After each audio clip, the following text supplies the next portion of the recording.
ప్రభునందు ప్రియమైన దేవుని బిడ్డలందరికీ శుభాభివందనాలు తెలియజేస్తున్నాను. ఆయుష ఆరోగ్యాన్ని ఇచ్చే ఈ కాలంలో ప్రభును స్తుతించే భాగ్యాన్ని దయచేసిన దేవునికి స్తోత్రం కలుగును గాక.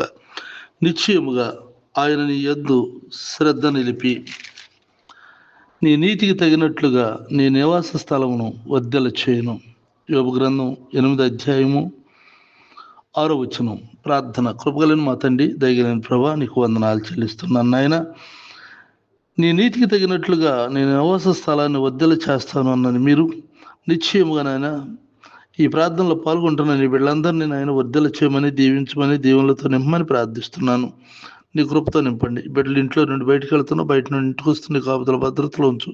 వారు చేస్తున్న వ్యాపారం, వ్యవసాయం, ఉద్యోగాల్లో, చదువుల్లో నువ్వు తోడుగుండి సహాయం చేయి.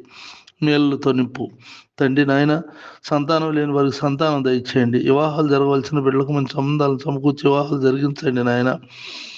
అప్పులు, ఆర్థిక సమస్యలతో బాధపడుతున్నటువంటి వారికి ఆ సమస్యల నుండి విడిపించండి, అప్పులు తీర్చండి.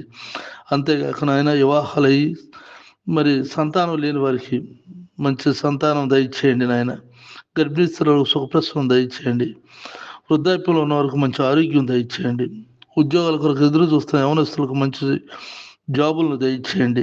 నీ దేవుళ్ళతో నింపండి. నా దేశాన్ని రక్షించండి. అంతేకాక నా ప్రభ, నా తోటి సేవకులైన వారు ఆయా స్థలాల్లో చేస్తున్న పరిచర్యను దీవించి దీవులతో నింపమని యేసుక్రీస్తు పరిశుద్ధ నామములో ప్రార్థిస్తున్నాను తండ్రి. Amen, amen. తండ్రి దేవుని దయ, ప్రభువైన యేసుక్రీస్తు వారి కృప, పరిశుద్ధాత్మకు సన్నిధి నిత్యం తోడైనగాక. Amen, amen, amen.